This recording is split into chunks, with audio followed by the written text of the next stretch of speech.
I want to tell you really quickly, he sent me a text message earlier today asking, he said, is it okay? I'm not in my uniform right now. It's casual Friday, so he's in his civilian clothes. So he's in one of his classrooms learning. Can you hear us okay? Yeah, I gotta find the speaker though. Is that it right there? It's on the bottom. No, it's like in the bottom front. Right here? Try talking again. Can you hear me? Yes, we can hear you. Alright, so this, I kind of introduced you before we were able to get a hold of you, so they know who you are. And I was wondering, I'll just come down here. Hi, Bruce. It's my brother-in-law. Really excited. But if you would be willing to just tell them a little bit about yourself and your branch and what you've been trained in. Okay, happy to. Well, the first thing I have to tell you is that we don't have casual Fridays in the Army. I'm actually in civilian clothes because I was getting ready to get on an airplane to fly back home to Italy. So we never fly in uniform. So that's why I'm wearing this versus my uniform. So first, I just want to say I'm very excited to talk to you guys today. I think this could be a very good discussion. And if you have any questions, please raise your hand and go see Miss McRae so you can ask them. That's the whole point of what we're doing today. So very quickly, my name is Bruce Bredlow. You can call me Bruce. I'm very happy with that. I'm married to Miss McRae's older sister, and we have 3 boys. Our oldest is a sophomore in high school. Our middle son is in 6th grade, and our youngest is in 4th grade. I have been in the Army for 23 years. I've been stationed all over the United States and all over the world. I've been stationed in Korea, Japan, Jordan, Kuwait, Saudi Arabia, Iraq.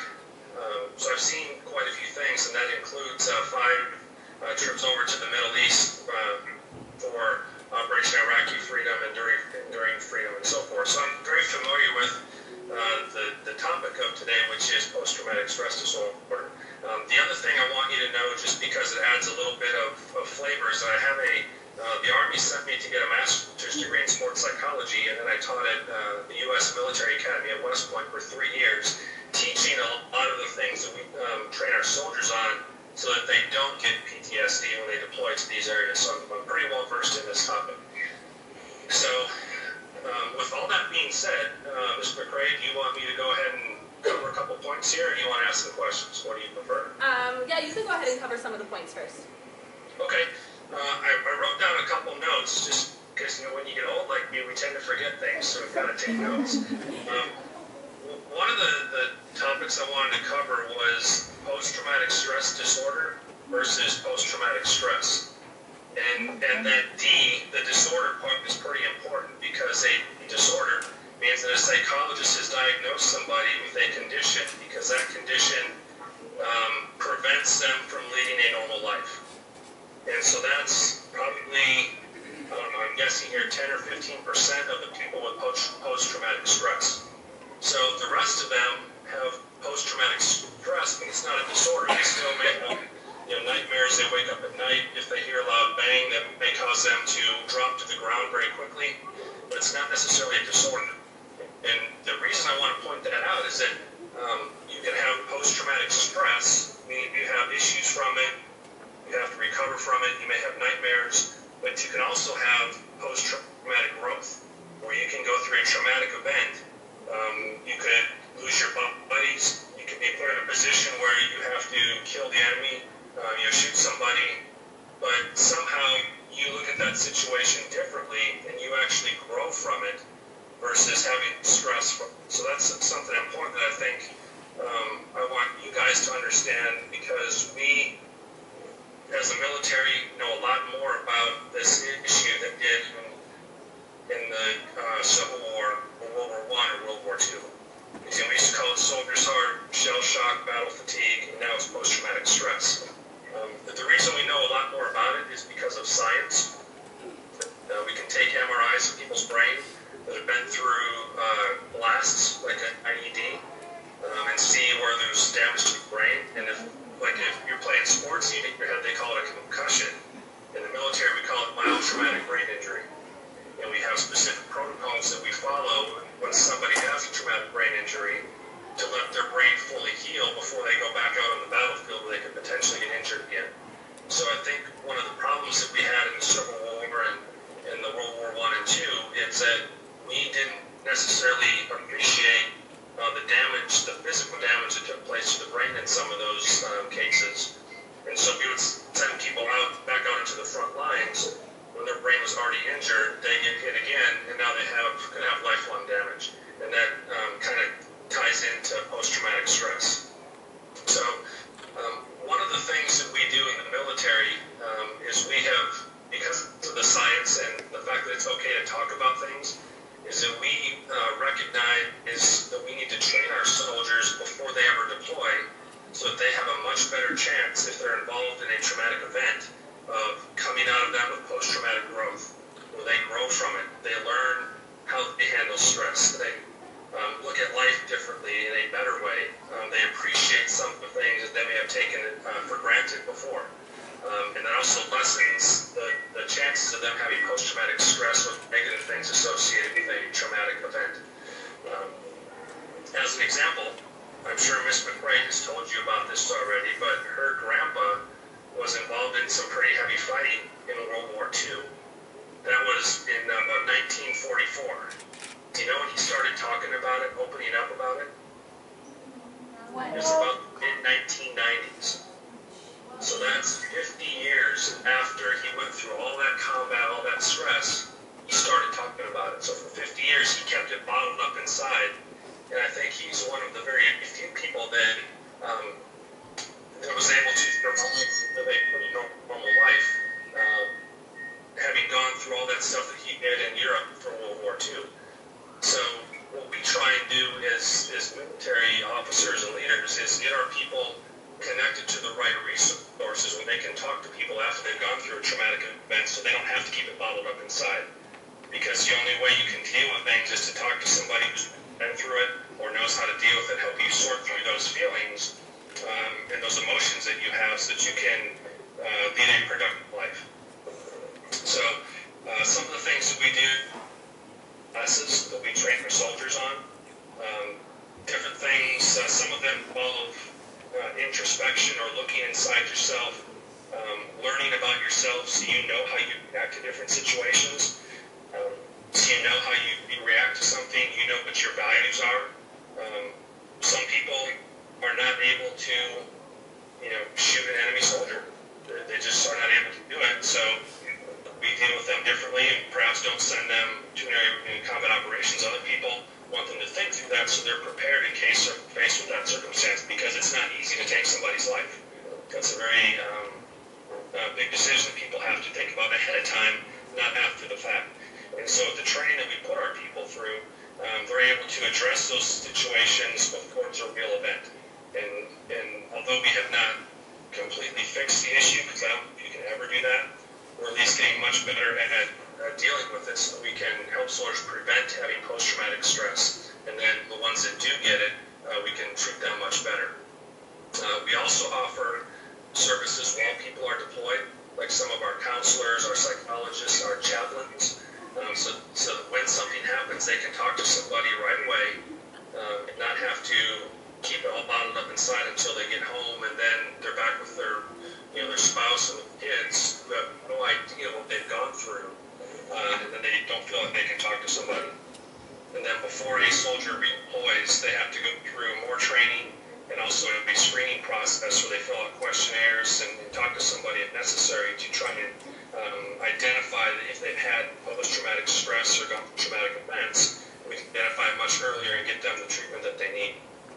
So those are the big points that I wanted to cover about this. I'm familiar with the book that you guys read with Charlie Goddard and his story in the book, some of the challenges that he faced, and I guess what I'd like to do is open it up to your questions and see what you'd like to know, if I can help with that at all.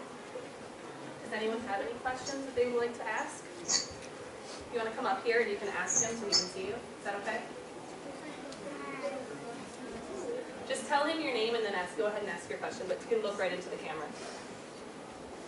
My name is Lindsay, and I was wondering if you have ever seen someone or gone through with someone who has had post-traumatic stress disorder? All right, that's a good question, Lindsay.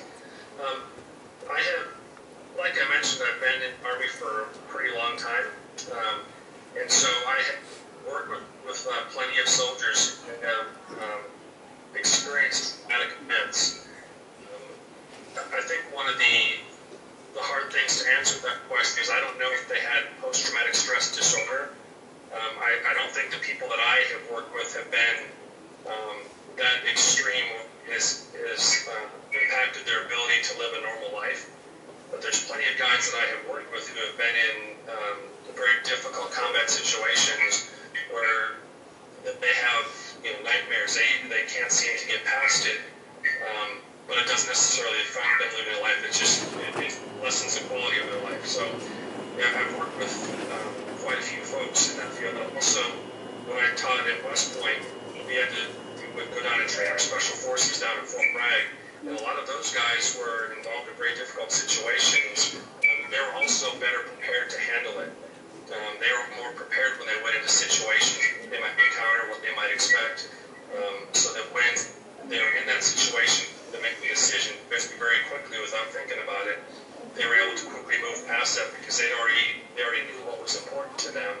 And if they were faced with it, that they were okay with shooting somebody because they knew they were the bad guys, they were the enemy, so it didn't necessarily impact them negatively afterwards. So, a great question, Lindsay. Bruce, one of our teachers has a question, if you wouldn't mind. In Charlie's heart, soldier's heart, Charlie lied about his age to get into the Army and to go fight. Even though you can join the services at age 18, is there an age at which, a minimum age at which you can be deployed? Or if you join at 18, are you deployed at 18? That's a great question. With Charlie, he was able to join at age 15 because they really didn't have a way, to identify how old people were. They didn't have driver's licenses or, probably didn't have social security cards or certificates. No. For our soldiers today, they can actually enlist at age 17 if they go to basic training in between their junior and senior year of high school. And then once they graduate high school, then they can go on to active duty. But one of our requirements is that people do have a high school diploma before they start active service. But once they have gone through basic training and their individual job training, they are then go to their unit, whether it's an infantry unit, the soldiers on the front lines, or an artillery unit, or a supply unit, or a medical unit. Once they go to that unit, they are fully deployable. So many of the soldiers that deploy into Iraq and Afghanistan were 18, probably at the tail end of their 18 years, or maybe a 19-year-old, 20-year-old. The median age or the average age was about 21 or 22 years old of all the forces in Iraq and Afghanistan. So you can see that that's a very young population, but that's also why the training that we have and the checklists that we have to go through and the questions that we ask are very detailed and they're very thorough, because this is probably deeper than what most people would say, but we know that an 18-year-old's brain is not fully formed until they're about 24 or 25 years old. You look at an old guy like me, my brain is as good as it's ever going to get. But the young guys are still developing, so we take extra precautions to watch them, talk to them, and identify things early on. One of the things that makes the Army special, which is why I love the Army, not that I don't love the Air Force, the Navy, and Marine Corps, but with the Army and also the Marine Corps, they're very much a people business. We have tanks, we have helicopters, we have all this, but at the heart of it is the soldier. And one of the biggest things that we do as leaders is we get to know our soldiers. We talk to them. We see them, try and see them every single day. The job I'm going into this summer as a battalion commander, I'll have 700 soldiers in my battalion. And I'm in command of that, so I've got to, not that I would know every single one of those persons so closely that I would be able to tell if they were in a bad mood or had a bad day or experienced a traumatic event. But I can implement a climate in my organization where the leaders, down to the battery commanders, the captains, the lieutenants, the sergeants, where they know their people, so I can empower that sergeant where if he identifies that, Private Smith experienced a bad event, he can identify that, notify his lieutenant or his captain so they can get the resources that person needs. But that's one of the biggest ways that we make money, so to speak, or make a difference in soldiers' lives, is that the leaders know them. They know their personalities. They know if they're, expressive, they're outgoing, if they're naturally withdrawn. And if we have a soldier who's, very outgoing, and all of a sudden he's, very quiet and doesn't want to talk to anybody, and he wants to go off on his own, well, something happened with him, and we need to figure out what's going on. It could have been that he had a bad day, or it could be that he experienced trauma and doesn't know how to deal with it. That was a great question. I don't know if I answered it or not, but it's my best shot. All right, we have another one here. Hi, I'm Grace, and I was wondering, what age you decided to join the Army, and what age you decided to join the Army. Okay. Well, it's kind of an interesting question. I actually enlisted in the Army when I was 17, between my junior and senior years, and then I went to basic training after I graduated high school. I initially joined the Army on a 2.5-year enlistment so I could get college money to go to school. So I enlisted, did my enlistment, I got out, and I went to college at Minnesota State Mankato, and I started taking the ROTC program. Well, there was a pretty good-looking brown-eyed girl that went to that school that's Miss McRae's sister, and she was also joining the Army, so we came back on active duty, and I've been here ever since. But what kept me on active duty was the fact that I love what I do. I love being able to deal with these issues, our enemies, on foreign soil, so that you guys don't have to deal with that. You don't have to deal with IEDs on your way to school in the morning. You don't have to deal with that because we take care of it on the enemy's home turf. So it sounds kind of weird to say that, but being able to have freedom back here in the U.S., that makes it all worth it. That's why I've stayed in so long. A great question. Hi, my name's Ren, and I was wondering if you ever had post-traumatic stress disorder or post-traumatic stress. Great question. I have not. I'm in a job where we are typically farther from the front line, so I haven't had as many opportunities as, let's say, an infantry soldier. I have been on patrols in Iraq and some different neighborhoods on some shorter assignments overseas, but I've been in a situation where I've had to deal with trauma on the military side. That's a good point, though, because I have been through a very traumatic situation.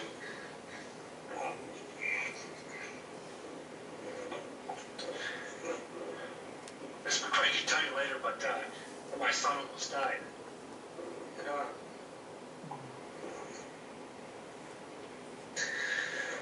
So I have chosen to look at that situation and grow from it and appreciate every day, because he almost didn't have very many more days. So I apologize. But yes, I have been through traumatic events on a personal side, and it could have, there's times when it bothers me when I think about it, but then I always try and look at the benefit of how good that kid is and how much I enjoy our family and everything. So when I look at that, when I kind of look at myself, I see, I think that was more post-traumatic growth. And kind of part of it was the mindset where I looked at something a little bit differently, a bad situation, and turned it into a positive event in our life. Sorry, whenever I talk about my family, sometimes I get choked up, so I apologize for that. That's okay. Hi, my name's Katrina, and I was wondering how hard training was for you. How hard what was? Training. Training? That's a very good question. I mean, training can be pretty difficult.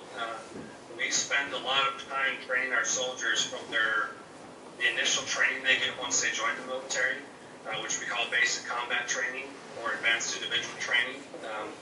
We also have other courses, some of the specialty courses that we've been through, like I went through airborne school where it was a 3-week course to learn how to jump out of airplanes, which was quite a process, and that was probably the most physically strenuous course I've been to. So those were all somewhat difficult. We have like our special operations guys, the Green Berets, as you may know, and our Rangers, that go through very difficult training, which is tremendously difficult to even get admitted into the course. But then about 40 to 50% of the people that get admitted actually graduate. And we have the training that difficult on purpose. But my training was, it was difficult. It tends to be long, 8 weeks or 16 weeks when you're in an isolated environment and you have to learn how to survive and adapt and learn how to lead soldiers as well.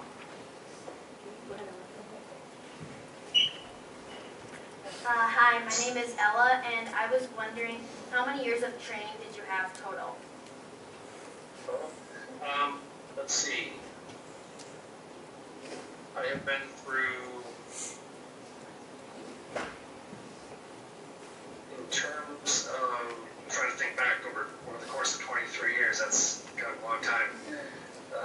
Probably a total of 3 years of military training, which includes some of the schools that we go to. And then as an officer, you have to have a bachelor's degree, so that was 4 years that I went before coming back as an officer. And then the Army also sent me for 2 years of graduate school. So of the 23 years, I've probably spent 5 years of that in training and education to prepare me for different assignments. Hold on, we're getting another one. Okay.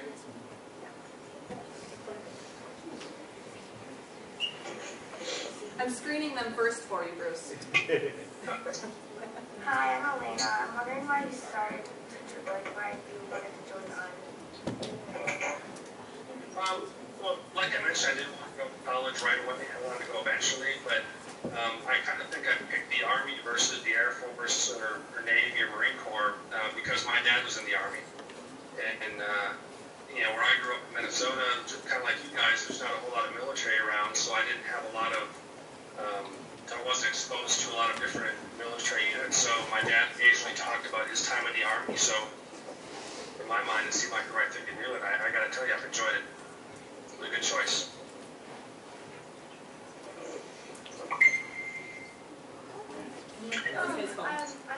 I was just wondering if you would consider any of the other fields.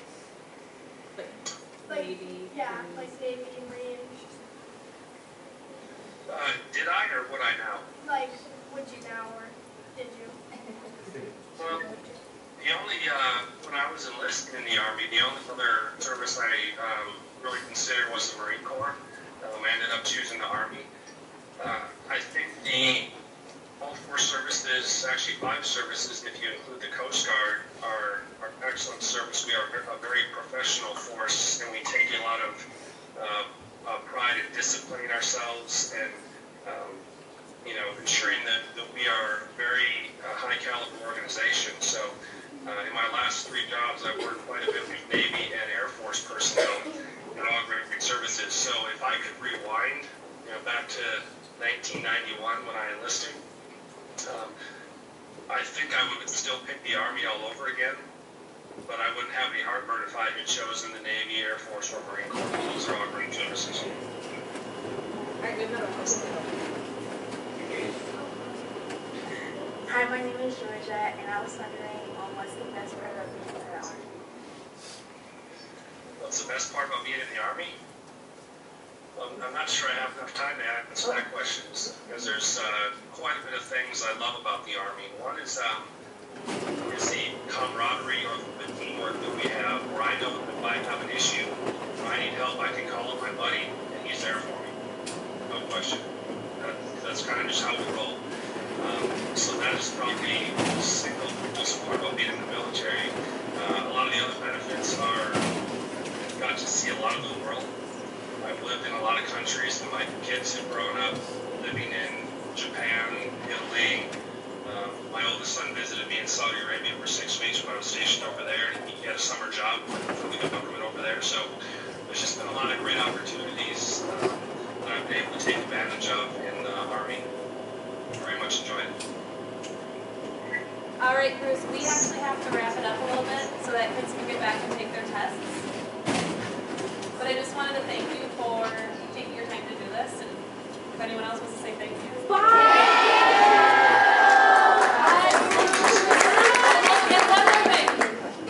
Just one thing really quick is that I know when you're in 6th grade, your homework doesn't seem that important, or school may not seem that important, but I tell you what, education is probably the best thing you can do to prepare yourselves for the future. And if you have desires to join the military, which I think is a great career field for a lot of people, we very much value education. If you don't have at least a high school degree, we're not interested. So do your homework, do the best you can on the tests, and you will do great things for you down the road. I very much enjoyed it. Thank you.